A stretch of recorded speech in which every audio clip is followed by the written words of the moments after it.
നമുക്ക് ഇന്ന് class number എത്ര? 7. അതായത് പ്രത്യാഹാര യോഗ. അപ്പോൾ പ്രത്യാഹാരം എന്ന് പറഞ്ഞാൽ ഇപ്പോൾ സാധാരണ യോഗ വന്ന് ഒരുപാട് സ്ഥലത്ത് ടീച്ചർ ട്രെയിനിങ് ഒക്കെ കൊടുക്കുന്നുണ്ട്. ഋഷികേശിൽ പോയാൽ ഇൻ്റർനാഷണൽ യോഗ ടീച്ചർ ട്രെയിനിങ് കൊടുക്കുന്നുണ്ട്. പക്ഷേ എല്ലാവരും കോൺസെൻട്രേറ്റ് മെയിൻലി ഓൺ ആസന ആൻഡ് പ്രാണായാമം. എന്തോന്ന് അതല്ലേ ഉള്ളൂ. ആലോചിച്ച് നോക്ക്. അവിടെ പോയാൽ ഒരു 10-24 അല്ലെങ്കിൽ 25 ആസനങ്ങൾ, ഒരു 5-6 പ്രാണായാമം. അപ്പോൾ asana and pranayama means level 3 and level 4. അപ്പോൾ അതിന് മുമ്പുള്ള യമനിയമം പറയില്ല. അങ്ങനെ പറഞ്ഞാലും നിയമം എന്താണെന്ന് ഉള്ള ഇൻഫർമേഷൻ അതിനെ വന്ന് പഠിക്കണം, ഫോളോ ചെയ്യണം എന്നുള്ള ഇമ്പോർട്ടൻസും ആരും ചെയ്യുന്നില്ല. യമനിയമ അനുഷ്ഠാനം യോഗത്തിന് വെരി വെരി ഇമ്പോർട്ടൻ്റ് ആണെന്നുള്ളത് തിരുമന്ത്രത്തിലും യാജ്ഞവല്യ എന്ന് രണ്ടുപേരുമാണ് കൂടുതലായിട്ട് സ്ട്രെസ് ചെയ്യുന്നത്. യമനിയമം ആദ്യം ചെയ്തിട്ട് തന്നെ ഏത് യോഗ പ്രാക്ടീസിനും പോകണം. നിങ്ങൾക്ക് ഡ്രൈവിംഗ് ലൈസൻസ് എടുക്കാതെ വണ്ടി ഓട്ടിക്കൊണ്ട് പോയാൽ എന്താവും? ലേണിംഗ് ലൈസൻസ് ഇട്ടില്ലേ പിന്നെ ഡ്രൈവിംഗ് ലൈസൻസ് തരുന്നത്. അപ്പോൾ ലേണിംഗ് അതിൽ സിമ്പിൾസ് എന്ത് ചെയ്യണം അത് അറിയാതെ ഓട്ടിയാൽ എന്ത് ചെയ്യും? ഇതേമാതിരിയാണ് മിക്സിംഗിൽ യമ ആൻഡ് നിയമ. അത് ആരും സ്ട്രിക്റ്റാ പറയുന്നില്ല. Okay, right.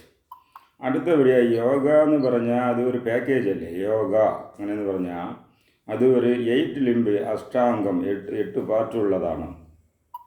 അതുമാത്രമല്ല ഇത് വന്ന് ശരിയ ക്രിയ യോഗ ജ്ഞാനം, അത് 3rd level approach to God. എന്തോന്ന് യോഗ എന്ന് പറയുന്നത് ഇന്ന് ഇൻ്റർനാഷണൽ ലെവലിൽ ഒരു എക്സസൈസ് എന്നാണ് മനസ്സിലാക്കി വെച്ചിരിക്കുന്നത്. അത് എക്സസൈസ് അല്ല. നിങ്ങൾ വന്ന് ഇപ്പോൾ ക്ഷേത്രത്തിൽ പൂജ ചെയ്യുന്നത് ലെവൽ 1. ക്ഷേത്രത്തിൽ പൂജ ചെയ്യുന്നതിൻ്റെ എന്തെന്ന് ലെവൽ 1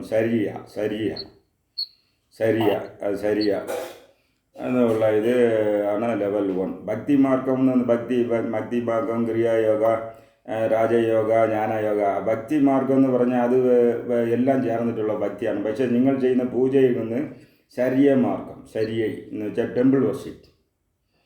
അപ്പോൾ ടെമ്പിൾ വർഷിപ്പിൽ പല രീതികളുണ്ട്. നിങ്ങൾക്ക് തമിഴ്നാട്ടിലാണെങ്കിൽ അവർ വന്ന് മറ്റേ ആഗമ വിധികളാണ് ചെയ്യുന്നത്. മകുടാഗമം, യാമള ആഗമം, കാരണ ആഗമം, കാമിയ ആഗമം എന്നുള്ള ഈ 4 ആഗമങ്ങളാണ് മെയിനായിട്ട് പൂജ ചെയ്യുന്നത്. അത് പൂജാവിധികൾ എങ്ങനെ ചെയ്യണമെന്നുള്ളത് അപ്പയ്യ ദീക്ഷിതർ എന്നുള്ള ഒരു എഴുതിയിട്ടുണ്ട്. ഇതൊക്കെ ഫോളോ ചെയ്യുന്നതായ തമിഴ്നാട്ടുകാർ. നിങ്ങൾ കേരളത്തിൽ ചെയ്യുന്ന പൂജ ഒന്ന് താന്ത്രിക് പൂജ, മേജർ മുദ്രകൾ. മുദ്രകൾ അവർക്ക് അലങ്കാരം അഭിഷേകം കൂടുതൽ. കേരളത്തിൽ അലങ്കാരമൊക്കെ കുറവാக തന്നെ ആയിരിക്കും. കുറച്ച് ഒരു 10 രൂപയുടെ പൂവ് വെച്ച് പൂജ ചെയ്തുകൊണ്ട് പോകും. പക്ഷേ അങ്ങനെ അവിടെ ഇത് ഒരു different that comes under level 1 ശരിയാണ്. അടുത്ത ക്രിയ എന്ന് പറഞ്ഞാൽ വീട്ടിൽ നിങ്ങൾ ചെയ്യുന്നുണ്ട്. ചില പൂജകൾ ഹോമങ്ങളൊക്കെ ചെയ്യുന്നു. വീട്ടിൽ ചെയ്താലും ചെയ്യാം. അതിൻ്റെ പേര് ക്രിയ. അത് ഒരു പടി മേലെ ഹോമങ്ങൾ ചെയ്യുന്നു. അതൊക്കെ ഒരു ലെവൽ. അതിൻ്റെ മേലെയുള്ള സ്റ്റെപ്പാണ് യോഗ. അതിൻ്റെ മേലെ ജ്ഞാനം. അപ്പോൾ ശിവയോഗയിൽ ജ്ഞാന ത്രോ യോഗ. അപ്പോൾ അതിന് നിങ്ങൾ വന്ന് വെറും ആസനം പ്രാണായാമം മതിയാ. ആ ലെവലിൽ എത്തണമെങ്കിൽ മുക്തി കിട്ടണമെങ്കിൽ പ്രത്യാഹാരം വേണം. പ്രത്യാഹാരം വന്നാലേ നിങ്ങൾക്ക് ധാരണ ചെയ്യാൻ നോക്കും.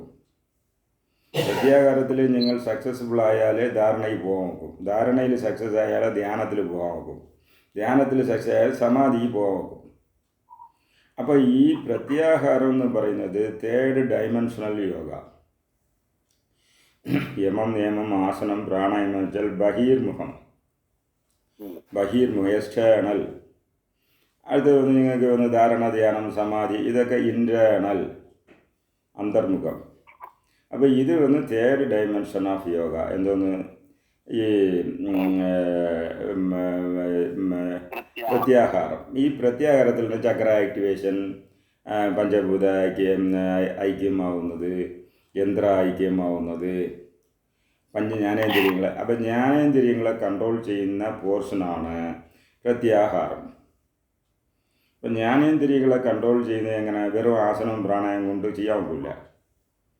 ജ്ഞാനേന്ദ്രിയങ്ങളെ കൺട്രോൾ ചെയ്യണമെങ്കിൽ അതിനാണ് പ്രത്യാഹാരം ആവശ്യം. ഈ പ്രത്യാഹാരം കൺട്രോൾ ചെയ്താൽ കുണ്ടലിനി ഉണരും. ഈ തത്വത്തെ ഉണർത്താനാണ് എല്ലാ ക്ഷേത്രത്തിലും കൊടിമരത്തിൻ്റെ ഇടത്തിൽ ഒരു ആമ. ആമ എന്തെന്ന് വെച്ചാൽ, ആമ വന്ന് എന്തിനെന്ന് വെച്ചാൽ അതിന് ആമയെ വെച്ചാൽ എന്തെങ്കിലും ഒരു എതിരിയോ എന്തെങ്കിലും വന്നാൽ അത് അയമ്പുലനെ എല്ലാം അകത്ത് വലിച്ചു കളയും. എന്തോന്ന്? തലയും 4 കാലയും അകത്ത് വലിച്ചോട്ട്. അപ്പോൾ എതിരി വന്ന് കടിക്കാൻ നോക്കില്ല. ഇതേമാതിരി നിങ്ങൾ സ്പിരിച്വലായി പോകുന്ന 5 അകത്ത് വലിച്ചുള്ള ട്രെയിനിങ്. എന്തോന്ന്? അകത്ത് വലിക്കുന്ന ഒരു ട്രെയിനിങ്. ഇപ്പം ജ്ഞാനേന്ദ്രിയസ് are always prone to outside. അതിലൊന്ന് എനർജി സാധാരണ പുറത്താണ് പോകുന്നത്. അപ്പോൾ യോഗി എന്ത് ചെയ്യുന്ന ആമയെ മാതിരി അതിനെ വലിച്ച് അകത്തോട്ട് കയറ്റിയാൽ ഇൻവേർഡ് ഫ്ലോ ഉണ്ടാക്കണം. ഇൻവേർഡ് ഫ്ലോ ഉണ്ടാക്കിയാൽ മാത്രമേ കുണ്ടലിനി ഉണരും. ഇപ്പം ഞാൻ കുണ്ടലിനി യോഗ സീക്രട്സ് എന്ന ബുക്ക് പബ്ലിഷ് ചെയ്തിട്ടുണ്ട്. അതിൽ ഇതൊക്കെ പറയുന്നുണ്ട്. പ്രത്യാഹാരം ഇല്ലാതെ കുണ്ടലിനി റൈസ് ചെയ്യാൻ നോക്കില്ല. ഒന്ന്, ചക്ര ആക്ടിവേഷൻ ഇല്ലാതെ കുണ്ടലിനി റൈസ് ചെയ്യാൻ നോക്കില്ല. അപ്പോൾ കുണ്ടലിനി റൈസ് ചെയ്യണമെങ്കിൽ ചക്ര ആക്ടിവേഷൻ വേണം, പഞ്ചഭൂത കൺട്രോൾ വേണം, തന്മാത്ര കൺട്രോൾ വേണം, ജ്ഞാനേന്ദ്രിയ കൺട്രോൾ വേണം. അപ്പോൾ അതിനാണ് പ്രത്യാഹാരത്തിൻ്റെ ഇമ്പോർട്ടൻസ്. അപ്പോൾ ഇനിയിപ്പോൾ ഞാൻ പ്രത്യാഹാര യോഗ എന്നും ബുക്ക് തയ്യാർ ചെയ്തുകൊണ്ടിരിക്കുകയാണ്. പ്രത്യാഹാര യോഗ ഇത് അതിന് സെപ്പറേറ്റ് എന്ന് വെച്ചാൽ അത് വളരെ ഇമ്പോർട്ടൻ്റ്. ഇപ്പോൾ പ്രത്യാഹാര യോഗ എന്ന് 1 ഡേ ട്രെയിനിങ്ങും കൊടുക്കുന്നതാണ്. ആ ട്രെയിനിങ്ങിൻ്റെ ഭാഗമാണ് ഇപ്പോൾ നിങ്ങൾ ജ്ഞാനേന്ദ്രിയ പ്രത്യാഹാരം കവർ ചെയ്തു. ഇന്ന് വന്ന് എന്തോന്ന് നാഡീത്രയ പ്രത്യാഹാരത്തിൽ ഇന്ന് നിങ്ങൾ ചെയ്യേണ്ട പിങ്കല. അപ്പോൾ പിങ്കല കൺട്രോൾ ചെയ്യണമെങ്കിൽ നിങ്ങൾക്ക് അറിയാം. റൂട്ട് ഡയഗ്രാം പിങ്കല എവിടെ നിന്ന് എവിടെ പോകുന്നു?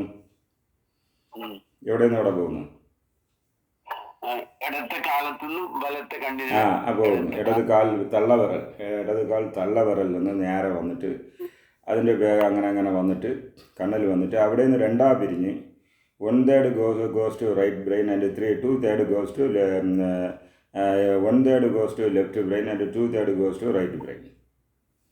അപ്പോൾ ഡയഗ്രാം എന്ന് പറഞ്ഞാൽ സാധാരണ യോഗയിൽ മൂലാധാരത്തിൽ നിന്ന് കണ്ണുവരെ പോകുന്നതേ ഉള്ളൂ. ശിവയോഗയിൽ തള്ളവിരലിൽ നിന്ന് തുടങ്ങി അങ്ങനെ മൂലാധാരം വന്ന് അവിടെ വന്ന് കണ്ണിൽ വന്നിട്ട് അത് പിന്നെ ഇത്. അപ്പോൾ ഈ ഇൻഫർമേഷൻ ഇരിക്കുന്നത് എങ്ങനെയാണെന്ന് വെച്ചാൽ തള്ളവിരലിൽ നിന്ന് മൂലാധാരമുള്ള വരുന്ന കണക്ഷൻ വന്ന് സിദ്ധവൈദ്യത്തിലാണുള്ളത്. അതുവരെ വരുന്നതിന് ഇന്നൊരു അഡീഷണൽ പേരും വെച്ചിട്ടുണ്ട്. അതിൻ്റെ നാഡിയുടെ പേര് കൗശിക നാഡി. അപ്പോൾ ഇവിടെ നിന്ന് കൗശിക നാഡിയിൽ നിന്ന് സ്റ്റാർട്ടായി മൂലാധാരത്തിൽ കണക്റ്റായി പിന്നെ കണ്ണിലോട്ട് വന്ന് കണക്റ്റായി. അതിൻ്റെ ശേഷം 1/3 ലെഫ്റ്റ് ബ്രെയിനും 2/3 റൈറ്റ് ബ്രെയിനിൽ പോകുന്ന ഇൻഫർമേഷൻ ഇരിക്കുന്നത് വർമ്മ ടെക്സ്റ്റിലാണ്. സോ ഇത് നിങ്ങൾ ചെയ്യുമ്പോൾ എനർജി ഫീലാകുമ്പോൾ അത് തലവരെ വരണം. അപ്പോൾ റൂട്ട് ഡയഗ്രായി റെഡ് കളർ ഇത് ചെയ്യുമ്പോൾ എനർജി. അതിന് ദേവത ആര്? സൂര്യൻ.